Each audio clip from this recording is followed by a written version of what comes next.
Dissídios individuais, forma de reclamação e notificação. Nas localidades em que houver apenas uma junta de conciliação e julgamento ou um escrivão do cível, a reclamação será apresentada diretamente à secretaria da junta do juízo. Não vai cair, porque isso aqui é antigo demais. Pode pular. Audiência de julgamento. Na audiência de julgamento, deverão estar presentes o reclamante e o reclamado, independentemente do comparecimento de seus representantes, salvo nos casos de reclamatórias plurimas ou ações de cumprimento, quando os empregados poderão fazer-se representar pelo sindicato de sua categoria. É facultado ao empregador fazer substituir pelo gerente ou qualquer outro preposto que tenha conhecimento do fato e cujas declarações obrigarão o proponente. Se por doença ou qualquer outro motivo poderoso, devidamente comprovado, não for possível o empregado comparecer pessoalmente, poderá fazer-se representar por outro empregado que pertence à mesma profissão ou pelo sindicato. Esse preposto não precisa ser empregado da parte reclamada, tá? Que às vezes pode ficar dúvida. Precisa ser empregado? Precisa. Não precisa ser empregado. Gritei. Mas é porque caiu uma questão dessa na FUMAC e eu fiquei em dúvida se precisava ser empregado ou não. Não precisa ser empregado da parte reclamada. O não comparecimento do reclamante à audiência importa em quê? No arquivamento da reclamação. E o não comparecimento reclamado importa em revelia, além de confissão quanto à matéria de fato.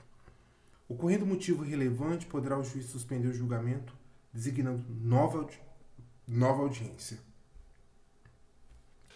Na hipótese de ausência do reclamante, este será condenado ao pagamento das custas calculadas na forma do artigo 789 na CLT, ainda que beneficiário da justiça gratuita, salvo se comprovar no prazo de 15 dias que a ausência ocorreu por motivo legalmente justificável.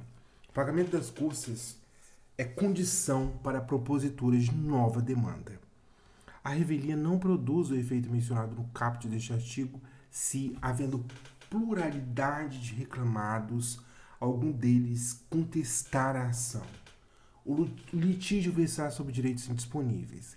A petição inicial não estiver acompanhada de instrumento que a lei considere indispensável à prova do ato. As alegações de fato formuladas pelo reclamante forem inverossímeis ou estiverem em contradição com prova constante dos autos.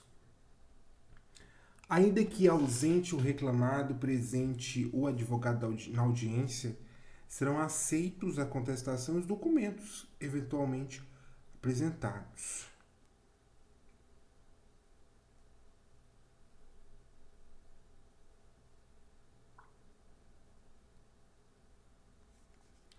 O reclamante e o reclamado, presente o advogado na audiência, serão aceitos a contestação e os documentos eventualmente apresentados. O reclamante e o reclamado comparecem à audiência acompanhados de suas testemunhas, apresentando nessa ocasião as demais provas. Aberta a audiência, o juiz ou o presidente proporá conciliação.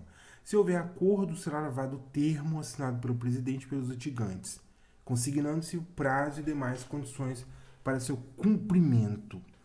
Entre as condições a que se refere o parágrafo anterior, poderá ser estabelecida a de ficar a parte de não cumprir o acordo, obrigada a satisfazer integralmente o pedido ou pagar uma indenização convencionada, sem prejuízo do cumprimento do acordo. Não havendo acordo, o reclamado terá 20 minutos para aduzir sua defesa após a leitura da reclamação, quando essa não for dispensada por ambas as partes. A parte poderá apresentar defesa escrita pelo sistema de processo judicial eletrônico até a audiência. Terminada a defesa, segue-se a instrução do processo, podendo o presidente, de ofício a requerimento de qualquer juiz temporário, interrogar os litigantes. Fim do interrogatório, poderá qualquer dos litigantes retirar-se e prosseguindo a instrução com o seu representante. Serão a seguir ouvidas as testemunhas dos peritos, os técnicos, se houver. A audiência de julgamento será contínua, mas se não for possível, por motivo de força maior, ela pode ser concluída ela A audiência de julgamento é contínua, mas se não for possível, por motivo de força maior, concluída no mesmo dia, o juiz ou presidente ele vai marcar a continuação para a primeira desimpedida, independentemente de nova notificação. Terminada a instrução, poderão as partes aduzir razões finais em prazo que não exceda 10 minutos para cada parte, 10 minutos para cada parte. Em seguida, o juiz ou presidente renovará a proposta de conciliação, não se realizando esta, será proferida a decisão. O presidente da junta, após propor a solução do dissídio, tomará os votos dos vogais e, havendo divergência entre estes, poderá desempatar ou proferir decisão que melhor atenda ao cumprimento da lei e ao justo equilíbrio entre os votos divergentes e ao interesse social. Os trâmites de instrução e julgamento da reclamação serão resumidos em ata, de que constará na íntegra a decisão. Nos processos de exclusiva alçada das juntas, será dispensável a juízo do presidente o resumo dos depoimentos, devendo constar da ata a conclusão do tribunal quanto à matéria de fato. A ata será pelo presidente ou juiz juntada ao processo, devidamente assinada no prazo de prorrogável de 48 horas, contado da audiência de julgamento e assinada pelos juízes classistas presentes à mesma audiência. Da decisão serão os litigantes notificados pessoalmente ou por seu representante na própria audiência. No caso de revelia, a notificação será feita na forma do parágrafo 1º do artigo 841. Procedimento sumaríssimo. Os dissídios individuais cujo valor não ultrapasse 40 vezes o salário mínimo vigente na data do ajuizamento da reclamação, fica submetidos ao procedimento sumaríssimo. Estão excluídos do procedimento sumaríssimo as demandas em que é parte a administração pública direta, autárquica e fundacional. Nas reclamações enquadradas no procedimento sumaríssimo, o pedido deverá ser certo determinado e indicará o valor correspondente. Não se fará citação por edital, incumbindo ao autor a correta indicação do nome e endereço do reclamado. A apreciação da reclamação deverá ocorrer no prazo máximo de 15 dias do seu ajuizamento, podendo constar de pauta especial, se necessário, de acordo com o movimento judiciário da Junta de Conciliação e Julgamento. O não atendimento pelo reclamante do disposto dos incisos 1 e 2 deste artigo importará no arquivamento da reclamação e condenação ao pagamento de custas sobre o valor da causa. As partes e advogados comunicarão ao juízo as mudanças de endereço ocorridas no curso do processo, reputando-se eficazes as intimações enviadas ao local anteriormente indicado na ausência de comunicação. As demandas sujeitas ao rito sumaríssimo serão instruídas e julgadas em audiência única, sob a direção de juiz presidente ou substituto que poderá ser convocado para atuar simultaneamente com o titular. O juiz dirigirá o processo com liberdade para determinar as provas a serem produzidas, considerado o ônus probatório de cada litigante, podendo limitar ou excluir as que considerar excessivas, impertinentes ou protelatórias, bem como para apreciá-las e dar especial valor às regras de experiência comum técnica. Aberta a sessão, o juiz esclarecerá as partes presentes sobre as vantagens da conciliação e usará os meios adequados de persuasão para a solução conciliatória do litígio em qualquer fase da audiência. Na ata de audiência serão registrados resumidamente os atos essenciais, as informações fundamentais das partes e as informações úteis à solução da causa trazidas pela prova testemunhal. Serão decididos de plano todos os incidentes e exceções que possam interferir no prosseguimento da audiência do processo. As demais questões serão decididas na sentença. Todas as provas serão produzidas na audiência de instrução e julgamento, ainda que não requeridas previamente. Na ata da audiência serão registrados resumidamente os atos essenciais, as informações fundamentais das partes e as informações úteis à solução da causa trazida pela prova testemunhal. Serão decididos de plano todos os incidentes e exceções que possam interferir no prosseguimento da audiência e do processo. As demais questões serão decididas na sentença. Então, de plano, todos os incidentes e exceções que possam interferir no prosseguimento da audiência e do processo. As demais questões são decididas na sentença. Todas as provas são produzidas na audiência de instrução e julgamento, ainda que não requeridos previamente. Todas as provas. Sobre os documentos apresentados por uma das partes, manifestar-se-á imediatamente a parte contrária sem interrupção da audiência, salvo absoluta impossibilidade a critério do juiz. As testemunhas, até o máximo de 2 para cada parte, comparecerão à audiência de instrução e julgamento independentemente de intimação. Aqui é no procedimento sumaríssimo, né? Só será deferida a intimação do testemunho que comprovadamente convidada deixar de comparecer, não comparecendo testemunho intimado, o juiz poderá determinar sua imediata condição coercitiva. Isso é interessante, né? Que tinha uma audiência no sumaríssimo, o juiz poderá determinar a imediata condição coercitiva. Procedimento sumaríssimo.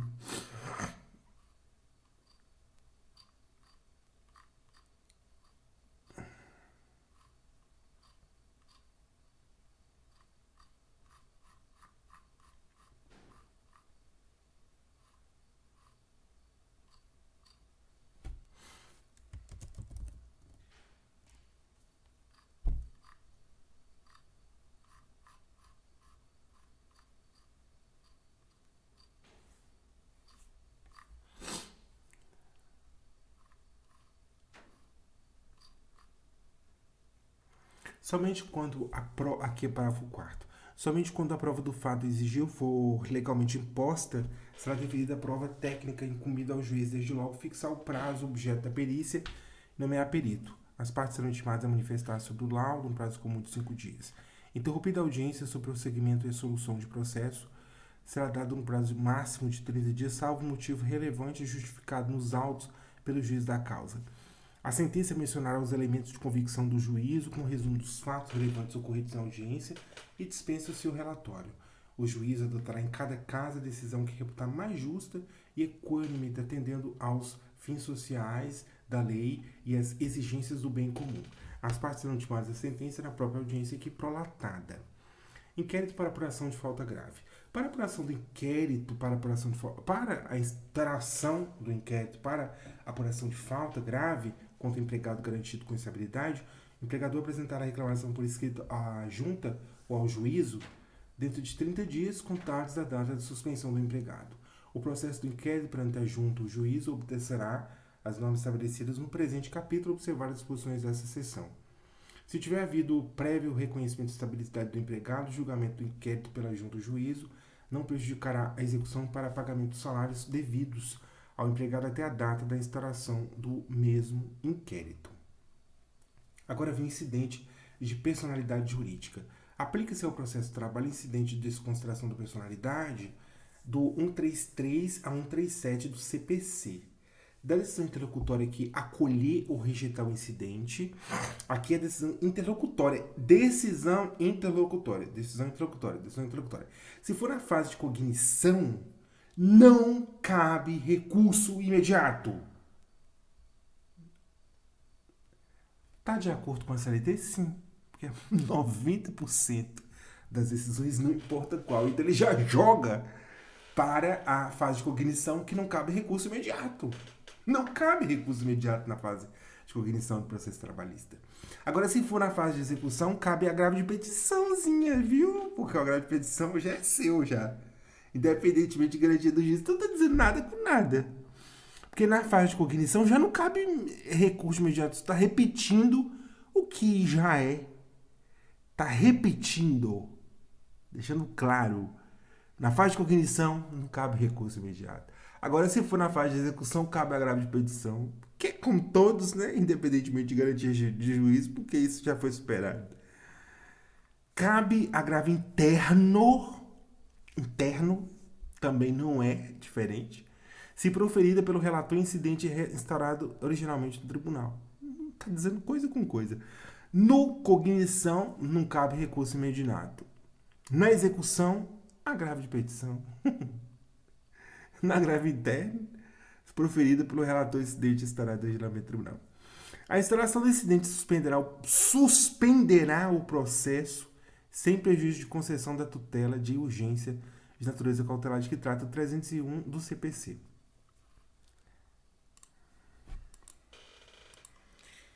Processo de jurisdição voluntária, homologação de acordo extra. O processo de homologação de acordo extrajudicial terá início por petição conjunta, sendo obrigatória a representação das partes por advogado. As partes não poderão... Isso aqui é uma coisa importante. O processo de homologação de acordo extrajudicial tem início por petição conjunta, sendo obrigatória a representação das partes por advogado. Beleza.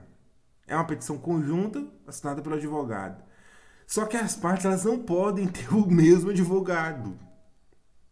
Faculte ao trabalhador ser assistido pelo advogado do sindicato de sua categoria. O processo de homologação de acordo extrajudicial, ele se inicia por uma petição conjunta. Beleza, é um acordo. É obrigatória a representação das partes por advogado. Só que elas não podem ter o mesmo advogado.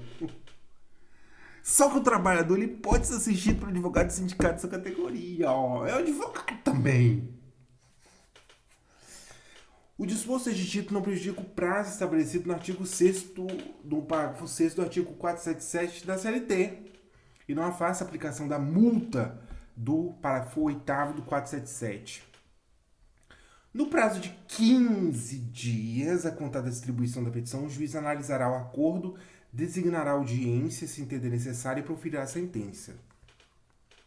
A petição de homologação do acordo suspende e não interrompe, para ficar claro de uma vez por todas. A petição do acordo, ela suspende. Homologação suspende. Homologação suspende. Homologação suspende o prazo prescricional de ação quanto aos direitos nela especificados. A petição de homologação de acordo extrajudicial suspende o prazo prescricional da ação quanto aos direitos nelas especificados. A petição de homologação de acordo extrajudicial suspende o prazo prescricional da ação quanto aos direitos nelas especificados. O prazo prescricional voltará a fluir no dia útil seguinte ao do trânsito julgado da decisão. O prazo prescricional voltará a fluir do dia seguinte ao do trânsito em julgado da decisão que negar a homologação do acordo. O prazo prescricional voltará a fluir do dia seguinte ao do trânsito julgado da decisão que negar a homologação do acordo. O prazo prescricional voltará a fluir do dia seguinte ao do trânsito julgado da decisão que denegar a homologação do acordo. A petição de homologação de acordo extrajudicial suspende o prazo prescricional da ação quanto aos direitos nela especificados. O prazo prescricional voltará a fluir no dia útil seguinte ao do trânsito em julgado da decisão que negar a homologação do acordo. A petição de homologação de acordo extrajudicial suspende o prazo prescricional da ação quanto aos direitos nela especificados. O prazo prescricional voltará a fluir no dia útil seguinte ao do trânsito em julgado da decisão que negar a homologação do acordo. A petição de homologação de acordo extrajudicial suspende o prazo prescricional da ação quanto aos direitos nela especificados. O prazo prescricional voltará a fluir no dia útil seguinte ao do trânsito em julgado da decisão que negar a homologação do acordo. Disposições. Agora, dissídios coletivos. A instância será instaurada mediante representação escrita do presidente do tribunal. Poderá também ser instaurada iniciativa e tal.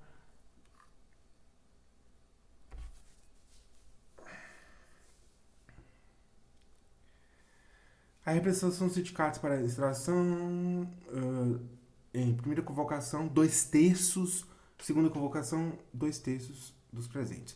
Conciliação e julgamento. Recebida protocolada a representação e estando na devida forma, o presidente do tribunal designará a audiência de conciliação dentro do prazo de 10 dias, aqui é no coletivo, determinando a notificação de dissidentes com observância do 841. Quando a instância for instaurada ex officio, a audiência deverá ser realizada dentro do prazo mais breve possível, após o reconhecimento do dissídio.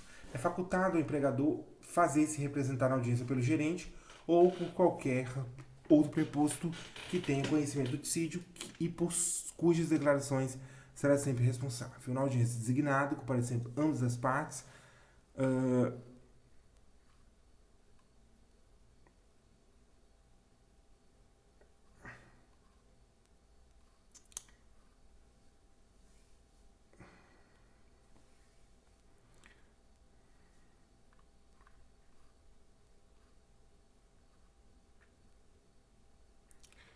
O tribunal, bem como o prazo não poderá ser... Aqui é que de sentença normativa, né?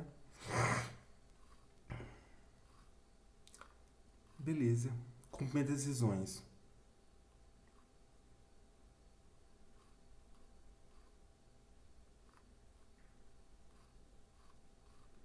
Execução. As decisões passadas em julgado ou das quais não tenha havido recurso com efeito suspensivo, os acordos não cumpridos, os TACs firmados perante o MPT e os termos de conciliação firmados perante as conciliações de conciliação prévia são executadas na forma estabelecida neste título. A Justiça do Trabalho executará de ofício as contribuições sociais previstas na linha A do inciso 1 e no inciso 2 do caput do 195, relativos ao objeto da condenação constante das sentenças que proferir e dos acordos que homologar. É competente para a execução das decisões o que tiver conciliado ou julgado originalmente o dissídio. É competente para a execução de título extrajudicial o juiz que teria competência para o processo de conhecimento relativo à matéria. A execução será promovida pelas partes, permitida a execução de ofício pelo juiz ou pelo presidente do tribunal apenas nos casos em que as partes não estiverem representadas por advogado. Tá vendo? Que a execução ela é promovida pelas partes, permitida a execução de ofício pelo juiz ou pelo presidente do tribunal apenas nos casos em que as partes não estiverem representadas por advogado.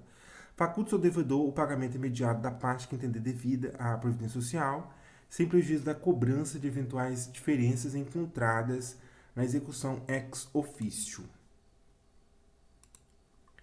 Será ilíquida a sentença exequenda, ordenar-se-á previamente a sua liquidação, que poderá ser feita por cálculo, arbitramento ou artigos. Na liquidação, não se poderá modificar ou inovar a sentença liquidanda, nem discutir matéria pertinente à causa principal. A liquidação abrangerá também o cálculo das contribuições previdenciárias devidas. As partes deverão ser previamente intimadas para a apresentação do cálculo de liquidação, inclusive da contribuição previdenciária incidente. Elaborada a conta e tornada líquida, o juízo deverá abrir às partes o prazo comum de 8 dias para impugnação fundamentada com indicação dos itens e valores objeto da discordância sob pena de preclusão, depois de elaborada a conta e tornada líquida. Elaborada a conta pela parte pelos órgãos auxiliares da Justiça, o juiz procederá à intimação da União para manifestar no prazo de 10 dias sob pena de preclusão. Olha, até a União tem preclusão em 10 dias. A atualização do crédito devido à Previdência observará os critérios estabelecidos na legislação previdenciária. O ministro do Estado da Fazenda poderá, mediante ato fundamental, dispensar a manifestação da União quando o valor total das verbas que integram o salário de contribuição na forma ocasionar perda de escala decorrente da atuação do órgão jurídico. Tratando-se de cálculos de liquidação complexos, o juiz poderá nomear perito para a elaboração e fixará depois da conclusão do trabalho o valor dos respectivos honorários, com observância, entre outros critérios de razoabilidade e proporcionalidade.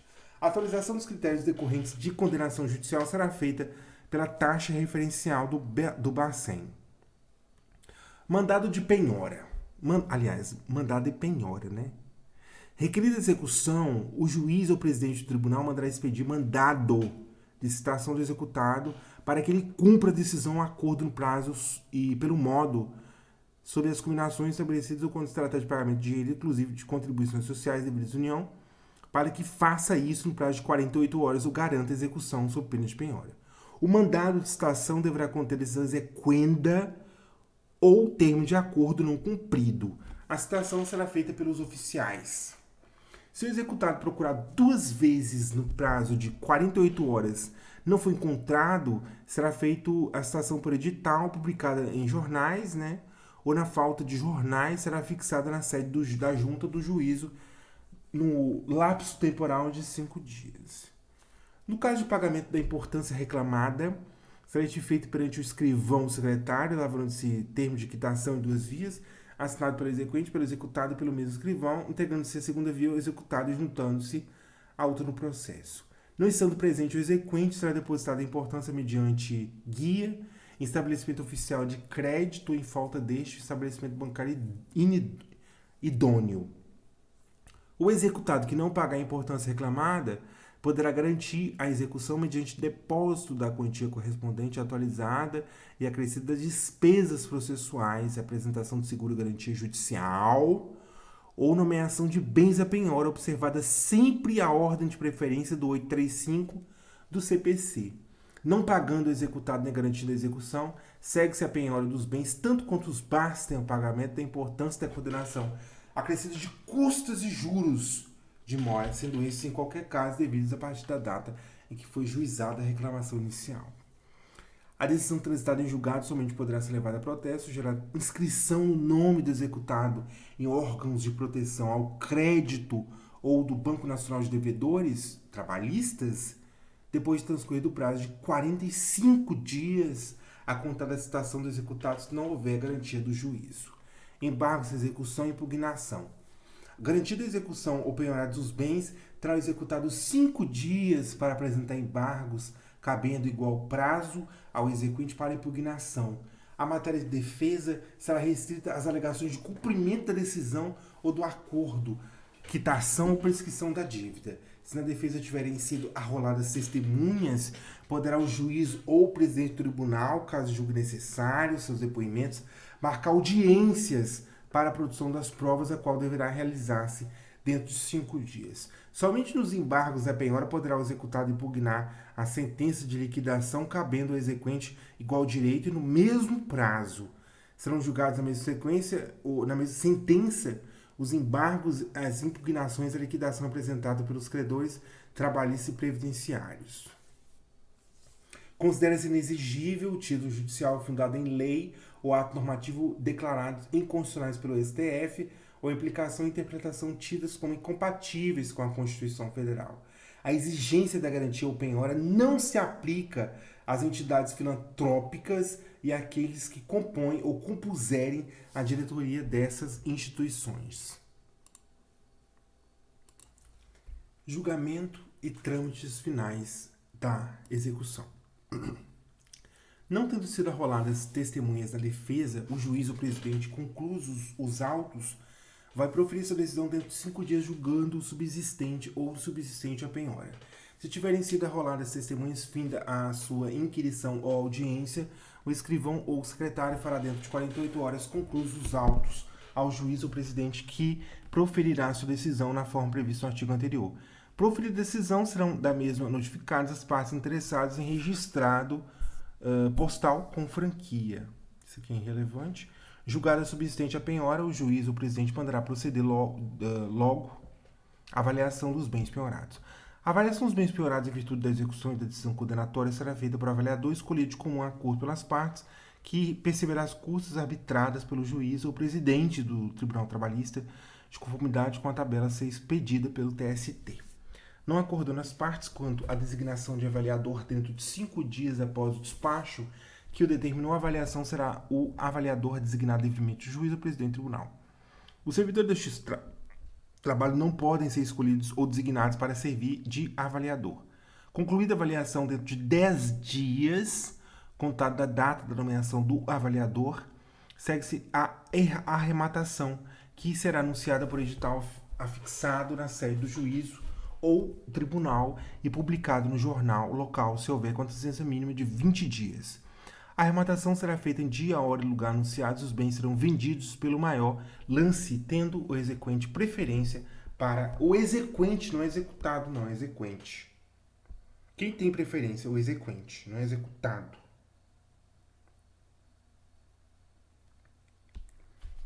Preferência para adjudicação. O arrematante deverá garantir o lance com sinal correspondente a 20% do seu valor. Não havendo licitante, não requerendo o exequente adjudicação, os bens penhorados poderão os mesmos ser vendidos por leiloeiro nomeado pelo juiz ou presidente. Se o arrematante ou seu fiador não pagar em 24, não é 48, não, é 24 mesmo, o preço da arrematação ele perde em benefício da execução sinal que ele deu de 20%, voltando a prazo os bens executados. Aos trâmites e incidentes do processo de execução são aplicáveis naquilo em que não contravierem ao presente título os preceitos que regem o processo executivo fiscais para a cobrança judicial da dívida ativa da Fazenda Pública Federal. Os recolhimentos das importâncias devidas referentes às contribuições sociais serão efetuados nas agências locais da Caixa ou do Banco do Brasil, por intermédio do documento de arrecadação da Previdência, dele se fazendo constar o número do processo. Concedido o parcelamento pela Secretaria da Receita, o devedor juntará aos autos a comprovação do ajuste, ficando a execução da contribuição social correspondente suspensa até a quitação de todas as parcelas. As varas do trabalho encaminharão mensalmente à Secretaria informações sobre os recolhimentos efetivados nos autos, salvo se outro prazo for estabelecido regulamento. Execução por prestações sucessivas. A execução para pagamento de prestações sucessivas será feita com observância das normas constantes da seção sem prejuízo das demais estabelecidas no capítulo. Nas prestações sucessivas, o prazo determinado, a execução pelo não pagamento de uma prestação compreenderá as que lhe sucederem. Tratando-se de prestações sucessivas por tempo indeterminado, a execução compreenderá inicialmente as prestações devidas até a data do ingresso na execução. Recursos. Embargos RO, RR e agravo. Os incidentes do processo são resolvidos pelo próprio juiz ou tribunal, admitindo-se a apreciação do merecimento das decisões interlocutórias somente em recursos da decisão definitiva. A interposição de recursos para o STF não prejudica a execução do julgado. No TST, embargos, 8 dias. Decisão não unânime de julgamento que... Aqui é embargos para o TST. Não é unânime e a decisão é que concilia, julga, homologa conciliação em dissídios coletivos que excedam a competência territorial dos TRTs e estenda ou revêem sentenças normativas do TST nos casos previstos em lei. Primeiro lugar, no TST cabem embargos no prazo de 8 dias de decisões, em primeiro lugar, não unânimes, que concilia, julga, homologa. Conciliação de dissídios coletivos que excedam a competência territorial dos tribunais regionais do trabalho e estende ou revê sentenças normativas do TST nos casos previstos em lei. E das decisões das turmas que divergirem entre si ou das decisões proferidas pela seção de dissídios individuais ou contrárias à súmula orientação jurisprudencial do TST ou súmula vinculante do STF. TST, embargos, decisão não unânime que concilia, julga, homologa a conciliação de dissídios coletivos que excedam a competência territorial dos CRTs, estende o rever sentença normativa do TST nos casos previstos em lei. E decisões de turmas que divergirem entre si, decisões proferidas pela seção de dissídios individuais, SDI, ou contrárias à súmula... Peraí, que embolou demais. Embargos ao TST, prazo 8 dias. Em primeiro lugar, decisão não unânime que concilia, julga, homologa. O que? Conciliação em dissídios coletivos que excedam a competência territorial dos TRTs e estende ou revê sentenças normativas do TST, os casos previstos em lei. E das decisões das turmas que divergirem entre si e das decisões proferidas pela SDI ou contrárias à súmula ou OJ do TST ou súmula vinculante do STF. A divergência apta a ensejar os embargos deve ser atual, não se considerando tal a ultrapassada por súmula do TST. Não é OJ, não. Súmula do TST ou do STF. Superada por iterativa e notória jurisprudência do TST.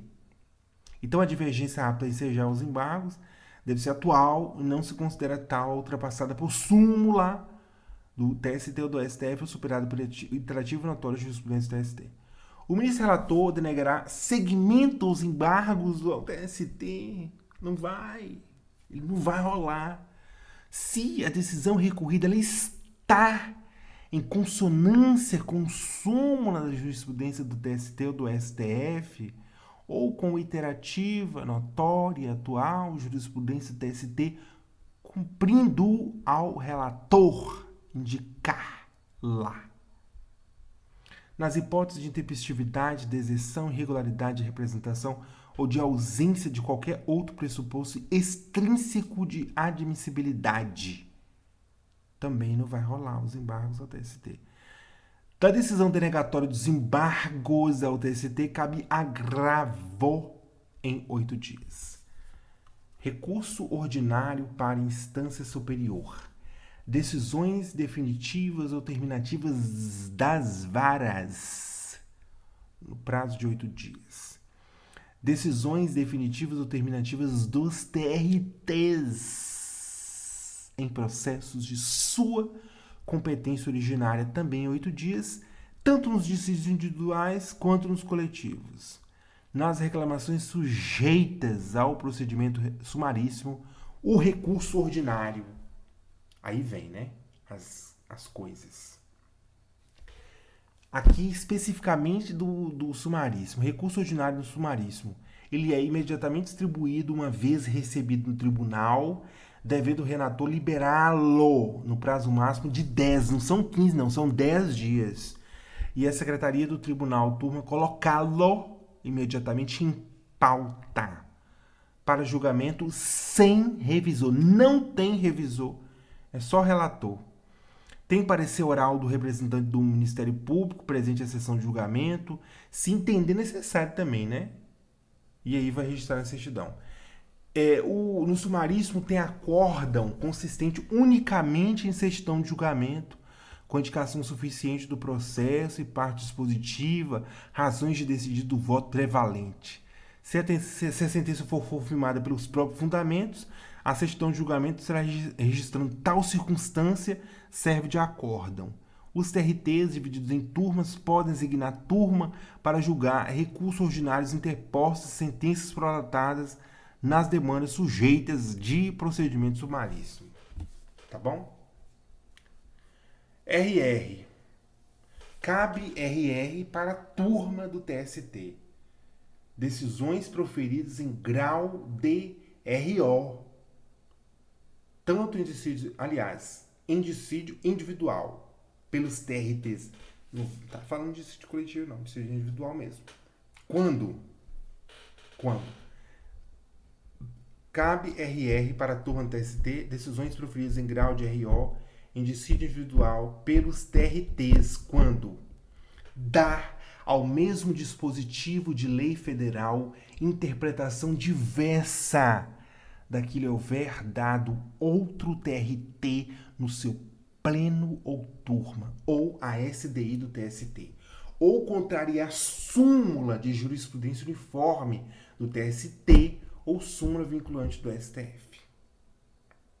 Derem ao mesmo dispositivo de lei federal interpretação diversa daquele houver dado outro TRT no seu pleno ou turma, ou a SDI do TST, ou contrariar súmula de jurisprudência uniforme do TST ou súmula vinculante do STF. O que é isso?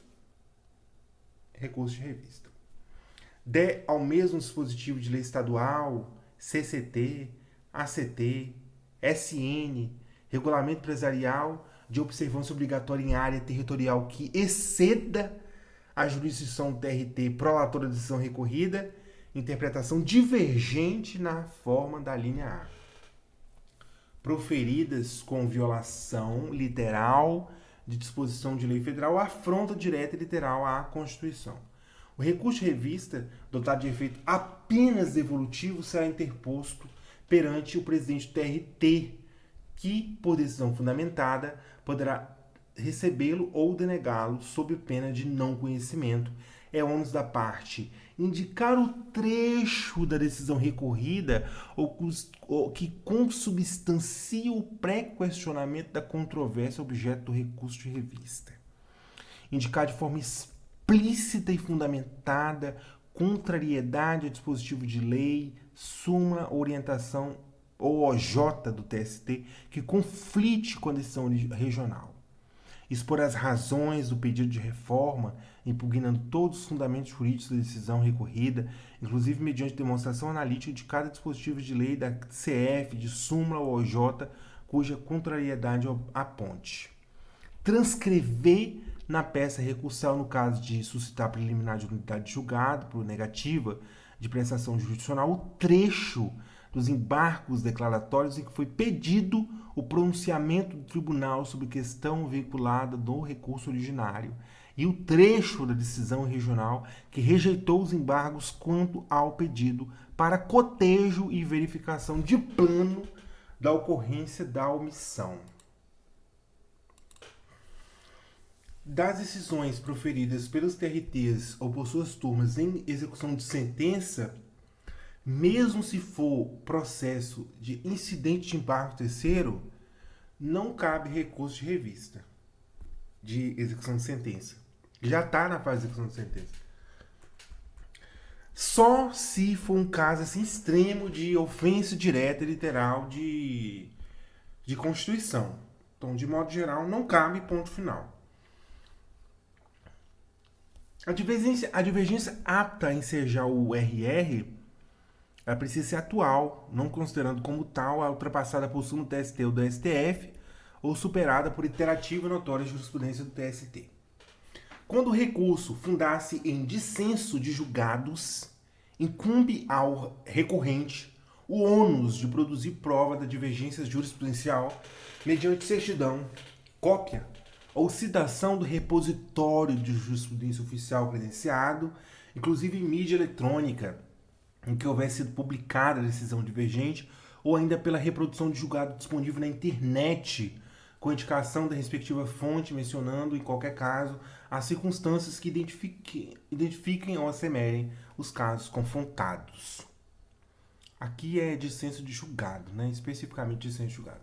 Nas causas sujeitas ao procedimento sumaríssimo, somente é admitido o RR por contrariedade à súmula uniforme do TST ou à súmula vinculante do STF ou por violação direta da Constituição. Então são 3 casos. Podia dizer que era só 2, né? Mas eu vou dizer 3. Súmula de jurisprudência uniforme do TST, súmula vinculante do STF, violação direta da Constituição Federal. São só essas 3 hipóteses, não tem outra. Ou está violando uma súmula do TST, ou está violando uma súmula do STF, ou está violando com a própria Constituição Federal. Cabe recurso de revista por violação à lei federal, por divergência jurisprudencial e por ofensa à Constituição nas execuções fiscais e nas controvérsias da fase de execução que envolvam a CNDT, Certidão Negativa de Débitos Trabalhistas. Cabe recurso de revista por violação à lei federal, divergência jurisprudencial e ofensa à Constituição nas execuções fiscais e nas controvérsias na fase de execução que envolvam CNDT. Quando o recurso tempestivo contiver defeito formal e não se repute grave, o TST poderá desconsiderar o vício ou mandar saná-lo julgando o mérito. Da decisão denegatória, cabe agravo em 8 dias, ok? Dada a relevância da matéria por iniciativa de um dos membros da seção especializada em dissídios individuais do TST, aprovada pela maioria dos integrantes da sessão de julgamento, o julgamento a que se refere o parágrafo 3º poderá ser afeto ao tribunal pleno.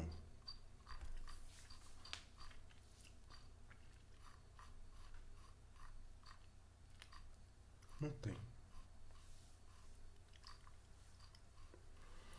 O relator do RR poderá negar-lhe seguimento de decisão monocrática nas hipóteses de intempestividade, deserção, irregularidade de representação ou ausência de qualquer outro pressuposto extrínseco ou intrínseco de admissibilidade. O TST no RR examinará previamente se a causa oferece transcendência com relação aos reflexos gerais de natureza econômica, política, social ou jurídica. Quais são os indicadores de transcendência? Econômica, o elevado valor da causa. Política, desrespeito de instância recorrida à jurisprudência assimilada do TST ou do STF. Social, postulação por reclamante recorrente de direito social constitucionalmente assegurado.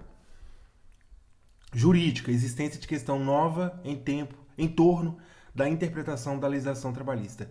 Poderá o relator monocraticamente denegar seguimento ao recurso de revista que não demonstrar transcendência cabendo agravo dessa decisão para o colegiado. Em relação ao recurso que o relator considerou não ter transcendência, o recorrente poderá realizar sustentação oral sobre a questão da transcendência durante 5 minutos em sessão.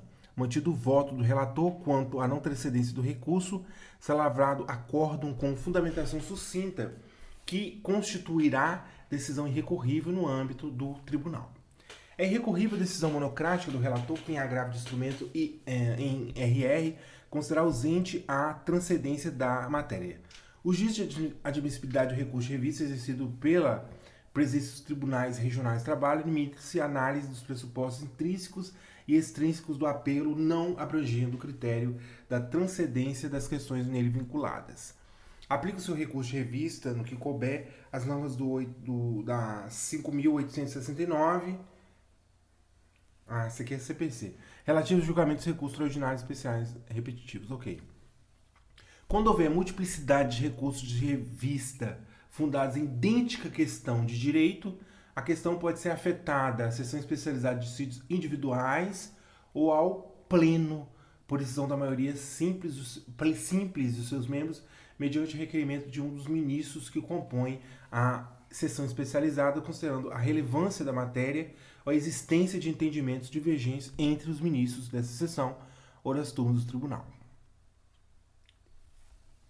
O presidente da turma ou da sessão especializada, por indicação dos relatores, afetará um ou mais recursos representativos da controvérsia para julgamento pela sessão especializada em dissídios individuais ou pelo pleno, sob o rito dos recursos repetitivos. O presidente da turma da sessão especializada que afetar processo para julgamento sob o rito dos recursos repetitivos deverá expedir comunicação aos demais presidentes de turma ou de sessão especializada que poderão afetar outros processos sobre a questão para julgamento conjunto, a fim de conferir ao órgão julgador visão global da questão. O presidente do TST oficiará os presidentes dos TRTs para que suspendam os recursos interpostos em casos idênticos aos afetados como recursos repetitivos até o pronunciamento definitivo do TST. Caberá ao presidente do tribunal de origem admitir um ou mais recursos representativos da controvérsia, os quais serão encaminhados ao TST, ficando suspensos os demais recursos revistos até o pronunciamento definitivo do TST. O relator no TST poderá determinar a suspensão dos recursos de revista ou de embargos que tenham como objeto controvérsia idêntica à do recurso afetado como repetitivo. O recurso repetitivo será distribuído a um dos ministros membros da sessão especializada do Tribunal Pleno a um ministro revisor. O relator poderá solicitar aos TRTs informações a respeito da controvérsia a serem prestadas no prazo de 15 dias. O relator poderá admitir manifestações de pessoa, órgão, entidade com interesse na controvérsia, inclusive como assistente simples na forma de CPC. Recebidas as informações, se for o caso, após cumprido o disposto no parágrafo 7º deste artigo, terá vista o Ministério Público pelo prazo de 15 dias.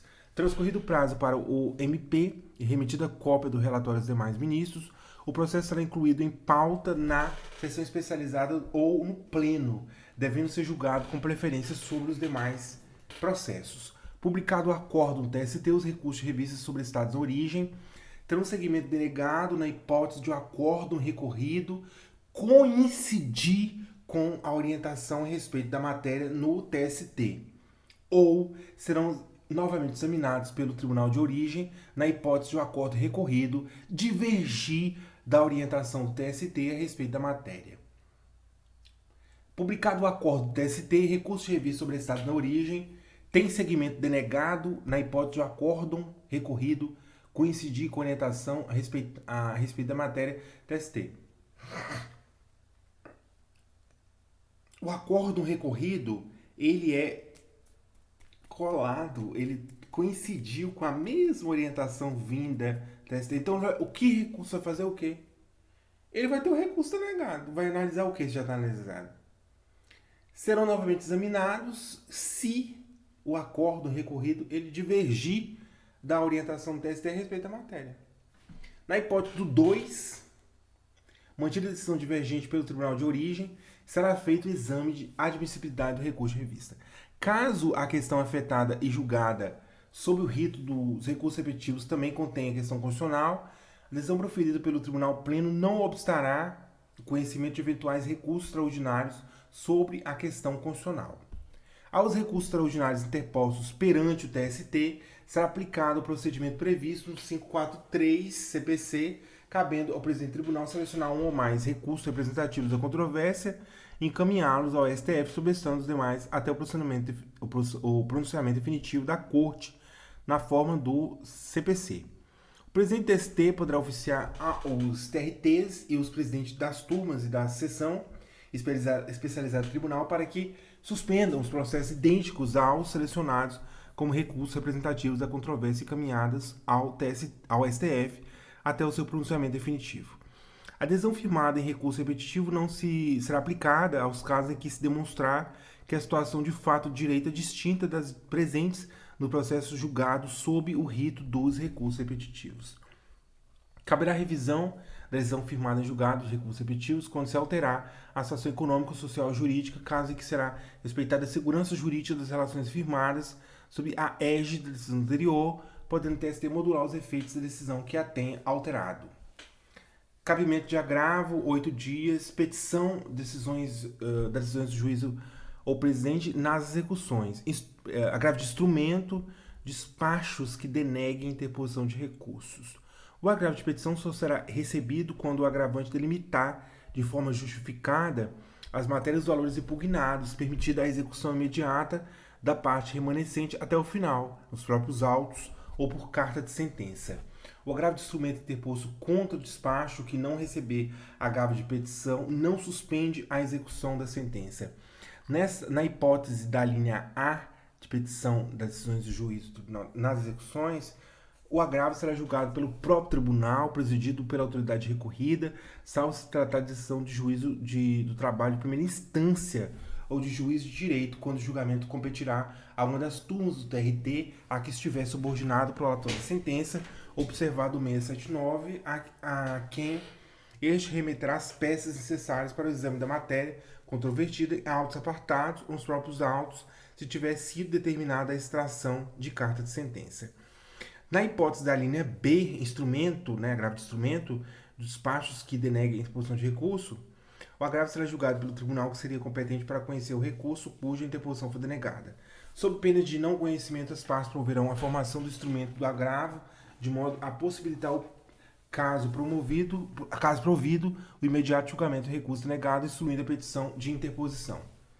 Obrigatoriamente com cópias da decisão agravada, da certidão da respectiva intimação, das procurações otorgadas aos advogados do agravante e do agravado, da petição inicial, da contestação, decisão originária, depósito recursal referente ao recurso a que se pretende estrancar, comprovação do recolhimento das custas e do depósito recursal que se refere ao parágrafo 7º do artigo 899 da CLT, facultativamente contra as peças que o agravante reputar úteis ao deslinde da matéria de mérito controvertida.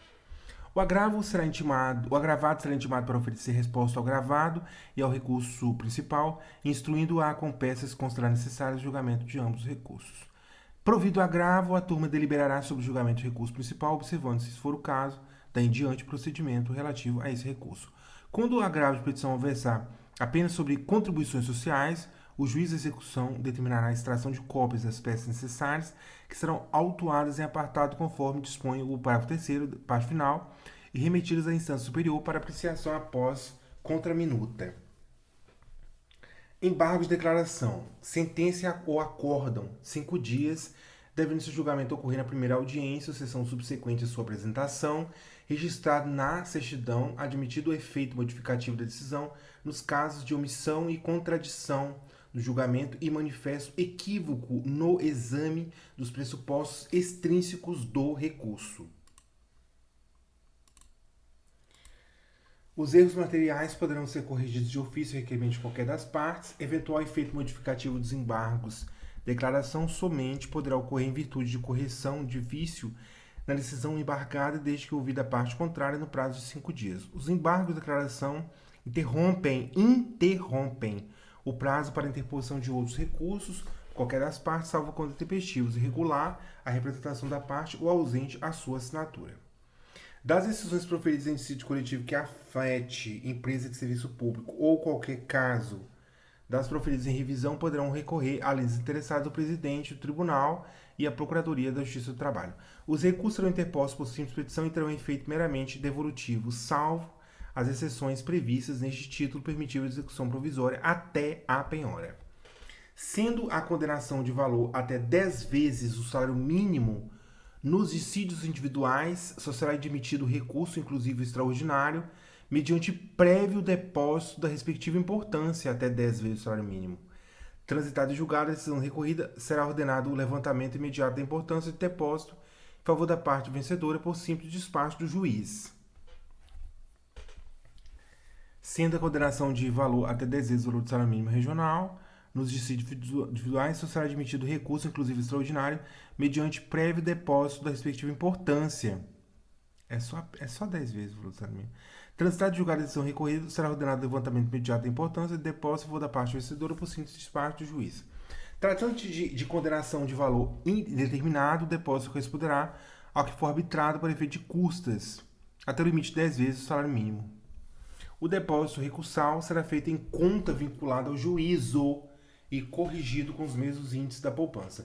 Quando o valor da condenação ou arbitrado para fins de custas exceder o limite de 10 vezes o salário, o depósito de recurso será limitado a este valor.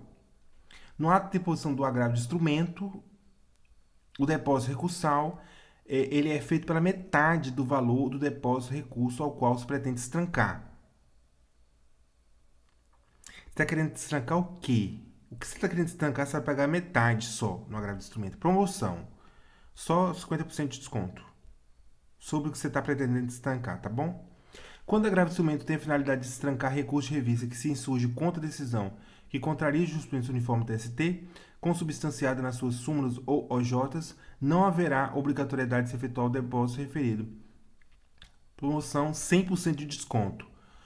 O agravo de instrumento ele tem a finalidade de estrancar recurso de revista que se insurge contra decisão que contraria a jurisprudência uniforme TST, consubstanciada nas suas súmulas ou OJs, e aí ele não precisa fazer esse depósito recursal. O valor do depósito recursal será reduzido pela metade também, 50% de desconto.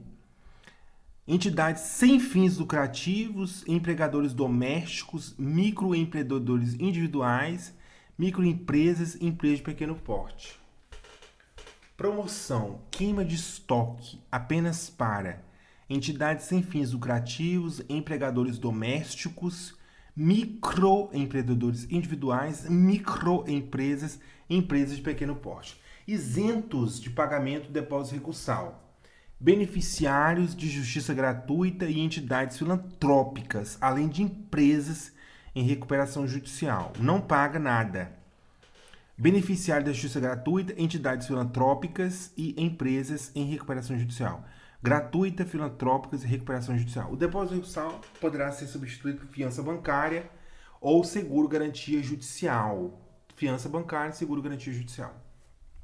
Interposto o recurso, será notificado o recorrido para oferecer suas razões em prazo igual ao que tivesse tido o recorrente. Sem prejuízo dos prazos previstos, terão as partes vistos os autos em cartório ou na secretaria. Salvo quando estiver correndo prazo comum, aos procuradores das partes será permitido ter vista dos autos fora do cartório de secretaria.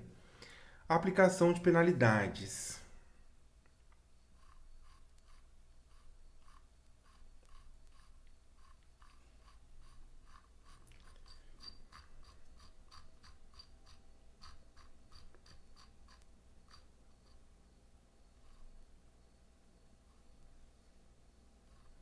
Não, esse aqui não cai não.